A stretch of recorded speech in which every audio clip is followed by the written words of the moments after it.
Günaydınlar. Bəli, bu günlərim Ağşəhər bulvarındayım. Gəlmişəm ki, bura oxuduğum kitablar haqqında danışım. Sizə biraz önərilərdə bulunum. Kitablarım bunlardır. Son oktyabrdan bəri oxuduğum kitablar bunlardır. İkisini də PDF-dən oxumuşam. Onlar yoxdur, yəni mən şəkillərini falan qoyacağam. Amma içlərində biri var ki, onu yayda oxumuşam. Sadəcə çox xoşladığım üçün onu da bura əlavə eləmək istədim. İlk kitabımızdan başlayaq son safhada. Birinci kitabımız budur. Göstərəm. Səndən öncə mən. Böyük ehtimal görmüşsünüzdür kitabı. İnsanlar var. Film də var kitabı. Me Before You. Başrolunda Game of Thrones'daki sayır. Gerçi adını bilmirəm kimdir. Kitab belə qalın kitabdır. Mənim üçün belə qalın kitablarda ən önəmli olan şey bu kitabın axıcı olmasıdır. Bu kitabı da içlərindən bir kitab da var. Onu mənə nəzərinə al. Bu kitab belə uzun olmasına baxmayaraq çox axıcı kitab idi. Sabah xeyir. Neyse, bu kitab bu qədər qalın olmağına baxmayaraq dəhşət axıcı kitab idi. Mənim üçün çox önəmli idi kitabın axıcı olmağı. Çünki uzun kitablar var, bəziləri çox belə başı qəş olur, bir axırı qəş olur. Yəni uzun kitablar çoxunda ortası çox belə boş olur da. Yəni heç axıcı olmur, güclə oxuyursan falan. Bu kitab ona heç elə deyildi. Baş personajlarımızdan biri Lu, digəri də Viddir. Lu belə həyat eşqi ilə dolu olan bir qızdır. 6 illik ilişkisi var. İllərdir işlədiyi yerdən işdən çıxır. Yeni bir iş axtarır. İş axtararkən də Will'in baxıcısı olur. Will keçirdiyi qəzadan sonra geriyə bilməyən bir şəxsdir. Ona görə onun baxıcısı olur. Will isə belə çox belə həyatdan qopmuş, əvvəllər belə çox həyat eşqi ilə dolu bir personajdır. Amma sonradan keçirdiyi qəza nəticəsində bayağı bir həyatdan soyuyur, yaşamaq istəmir, cümür, əylənmir, heç kimsə ona yaxşı gəlmir. Amma zamanla Lu ona çox yaxşı gəlir. Əsərin məntiqi odur ki, zaman keçdikcə insanlara təsir edə bilər, insanı dəyişdirə bilərsən, heç dəyişməyəcəyini sandığın insanlarda dəyişdirə bilərsən. Filmin sonu çox da qəşəng bitmir. Kitabın sonu da qəşəng bitmir. Çox qəşəng bitsəydi, amma böyük ehtimal qəşəng bitsəydi, dedi də yadda qalmaz əsər. Çox bəyəndiyim kitablardan biri idi. Yəni 10 üzərindən puanlayacağam oxuduğum kitablardan. Buna 9 verirəm, çünki çox aldıcı idi. Alsaz bunu 400-500-ə yaxın səhifədir. Alsaz yəni maksimum 3-4 kilo arası, çünki bayağı çox aldıcı ilərləyir. Digər kitabımız Shakespeare-dən biraz davam edək. William Shakespeare-in Venedik taciri, bir də Hamlet əsərini oxudum. Hamlet əsərini PDF-dən oxuyacağam. Universitetdə ixtisas dilinin ədəbiyyatını keçirik. Ona görə William Shakespeare deyiləcəm. Əsas yazarlardandır. Onun Hamlet əsərini oxudum. Romeo və Juliettanı hələ tam oxumamışam, amma onu da dərsdə danışıldığı qədər biraz mahiyyətini bilirəm. Amma onu oxumamışam, amma Hamleti oxuyacağam. Amma ilk bundan başlayacağam. Bunu ən sonunda oxumuşam. Bu Venedik taciri. Venedik tacirindən danışsaq, baş rollarımız Antonio Bassanio, Portia, bir də Shylock var. Shylock burada bizim pis personajımızdır. Antonio ilə Bassanio çox yaxın dostlar. Portia isə çox bir Belmont ladiesidir. Evlənmək üçün hər kəsin qabağına 3 dənə qutu qoyur. Bir qutunun içində özünün şəkli var. O qutunun içindən Portia ilə evlənəcək. Bassanio da ondan evlənmək istəyir. Amma ora getmək üçün ona biraz pul lazımdır. Bunun üçün də Antonio bir tefecidən pul götürür. Tefecimiz də Shylock'dur. Yahudidir. Burada biraz Yahudilərə qarşı bayağı bir çıxışlar var bu əsərdə. Pul götürür, amma pulun qarşılığında Shylock Antonio'ya deyir ki, sən pulu vaxtında ödəyə bilməsən, sənin ətindən yarım kilo, ürəyinə yaxın bir yerdən yarım kilo ət kesəcəm. Və düşündüyümüz kimi Antonio ödəyə bilmir pulu, vaxtında ödəyə bilmir. Ona görə də Shylock onun ətini kəsməyə çalışır və axırda məhkəmə qurulur. Axırda qəşəng bitir. Mən çox bəyəndim. Çox belə kiçik kitabdır, amma çox qəşəng. 2 nöqtə. Xoşladığım şeylərdən biri mitologiyadan çox söhbət edir. Əsərdə komediya da var. Axırı mən də həm çox gülməli idi, həm çox qəşəng bitmişdi. Ona görə çox xoşlanmışdım. Burada məhkəmədə Portia deyir ki, daha çox əsərdə mərhəmət insanı ucaldır, intikam heç vaxt heç bir şey çarə olmayacaq kimi bir motto ilə sürülür. Bunu da bəyənmişdim. Buna da 10 üzərindən 10 verərəm. Çox qəşəng idi. Yəni qısa və yerində biçimində çox bəyənmişdim. Keçirik digər kitabımıza. Dostoyevski, Beyaz Geceler. Ben oxumayan mən qalmışam mənə. Başrolumuz Yalnız Adam və Nastin var. Yalnız adamın adı yoxdur. Dostoyevski personajı ad qoymağı seçməyib. Çox yalnız, xəyalpərəst bir adamdır. Gecələri ancaq gəzir, düşünür, xəyallar qurur. İndiyə qədər heç bir qadınla münasibəti olmayıb. Bir gecə Peterburqda gecələr o qədər aydın olunmuş deyə, ona görə bəyaz gecələr deyil olub bu əsərin adı. Yenə də gecələrin çox aydın olduğu bir gündə Nastenka ilə qarşılaşır. Nastenka ilk ondan belə çəkinir falan, amma sonra dostlarına bir münasibət yaranır onların arasında. Əsərdə baş rolumuzla əsas olayı, yəni baş rolun xəyalları ilə reallıqlar bir-birinə toqquşur. Onun xəyallarında kimi heç bir şey olmur.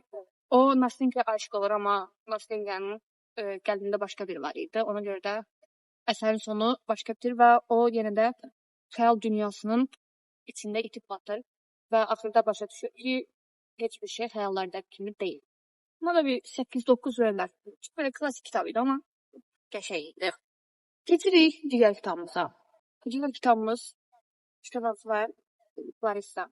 Bu Stefanın intihar etməmişdən əvvəl yazıb son kitabdır. Kitab yarımçıq qalıb intihar etdiyi üçün və kitabın davamını normalda kitabını çap edən yayıncısı davam edir. Və bu axırlarında hiss olunur əslində, çünki axırları çox belə əlaqəsiz bağlanmadan tez-bazar bitir kitab. Kitabda əsas personajımız Clarissa Birinci Dünya müharibəsi zamanı bir subayın qızı idi. Subayın qızı olduğu üçün də üstündə çox məsuliyyət var idi. O ailəsinin layiqli biri olmalı idi. O gəlir bir gün həkim olur. Həkimin yanında işləməyə başlayır, amma işlədiyi həkim bir gün onu Fransaya göndərir. Fransada Leonardla tanışılır. Bir-birlərinə aşiq olurlar. Amma Birinci Dünya müharibəsi zamanı yazıldığı üçün bu əsər, Birinci Dünya müharibəsi ərəfələr təsvir olunduğu üçün o savaşa görə öz ölkəsinə qayıtmalı olur. Öz ölkəsinə qayıtdıqdan sonra bilir ki, Leonarddan hamilədir. Bir düşməni uşağı daşıyır. Bunu atasına tabii ki, deyə bilir. Çünki atası illərdir şərəfinlə işləmiş bir subay idi. Ona görə bu onun üçün çox bir biabırçı hadisə idi. Daha çox əsərdə Clarissa'nın içində keçirdiyi dilemmalar yer alır. Birinci Dünya müharibəsi zamanı bir qadının içində keçirdiyi qarşı durmalar yer alır. Çox qəşəng kitabdır. Mən çox sevmişdim.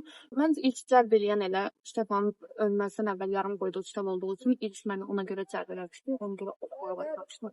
Onu verərəm. Çox təşəkkür. Çox bəyənmişdim. Çox da axıcı idi. Ayşə, istəyirsən Clarissa haqqında yorumlarını deyə bilərsən. Ben Clarissa'nı ilk defa TikTok'ta görmüştüm. Onu da niyet aldım.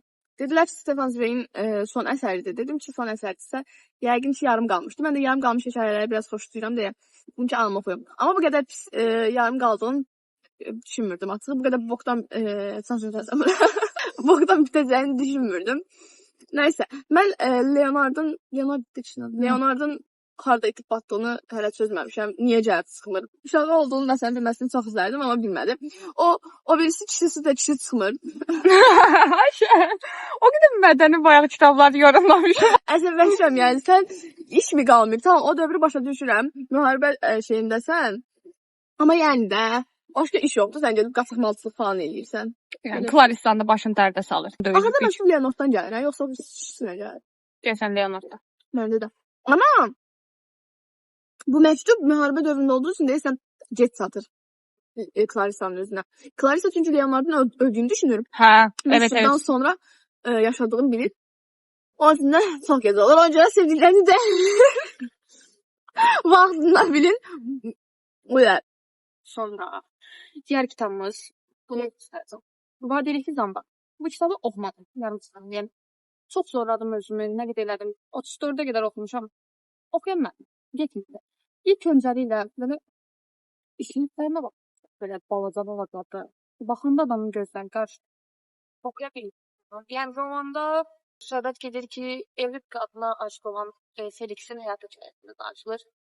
Yəni biraz cəlb edir hekayə, amma nəsə almadı. Oxuyamadım. Yarım kitabı. Gəldim ki, doğru bir zamanda bir daha şans verəcəm kitaba. Bəlkə oxuya bilərəm. Diğer kitabımız Craig Silvey Tarlanın Duvar Çocukları. Bir qalın bir kitabdır. Amma o qədər sıxıcı kitab idi ki, yəni 500'ə yaxın səhifəsi var. Bir bu qədəri. Bir burası maraqlıdır, bir də axırı maraqlıdır. Ortası çox boşdur. Çünki heç bir hadisələr birbirlə bağlantısı olması çox boş idi. Baş personajlarımız göründüyü kimi 2 dənə uşaqdır. 13-14 yaşlarında biri Jasper Jones-dur. Charlie Jasper Jones bir gün sevgilisi Laura Wishart-ı ağacın asılı şəkildə tapır və kömək üçün Charlie-nin yanına gedir. Bunun üzərində hekayə irəliləyir. Charlie-nin yanına gedib ondan kömək istəyir və Jasper Jones belə o vaxtlar o qəsəbənin pis uşağı idi. Hər kəs ondan valideynlərin uşaqlarını ondan qorumağa çalışırdı. Ona görə o da fikirləşib ki, ölümünü bundan bilənlər və Charlie-dən kömək istəməyə gedir və onlar Laura Wishart-ı götürüb su barajına atırlar. Orada gizlətmiş olurlar cəsədini. Cəsədi gizlətdikləri üçün həm əsər boyu qatilin kim olduğunu axtarırlar. Amma yəni sadəcə son belə 50 səhifədə falan da bu olaylar belə qəşəng qızışır. Qatil axtarmağı tapırlar. Boş, orta bomboşdur. Orta o qədər sıxıcıdır. Yəni məncə dəyməzdi belə üzün çıxartmağa. Çox belə sıxıcı deyil, heç axıcı deyildi. Məsələn, səndən öncə mən çox axıcı idi. Eyni səhifələri demək olar eyni, çox ağır idi, amma bu çox sıxıcı idi. Yəni oxumağa dəyməz, məncə oxuyun. Buna 4-5 verərəm. Bunu zaten oxumamışam. Clayson demişdim. Onu verərəm. Keçirik son kitabımıza. Son kitabımız Jane Austen. Qürur və Qərəz. Bunu ev tapşırığıydı. Müəllim mənə tapşırmışdı ki, bunu oxuyarsan. Ona görə PDF-dən oxudum. 519 səhifəlik bir kitab idi. Baş rollarımız Elizabeth ilə Mr. Darcy'dir. Elizabeth o vaxtların İngiltərədə bütün qadınların məqsədi varlı bir kişiyə ərə getmək, yaxşı bir ailəsi olmaq idi. Amma Elizabeth bunlardan fərqləndirər. Elizabeth çox qürurlu, heç kimsə əyilməyən bir personaj idi. Əsərin adından da məlum olduğu kimi Elizabeth çox belə qürurlu, qərəzli biridir.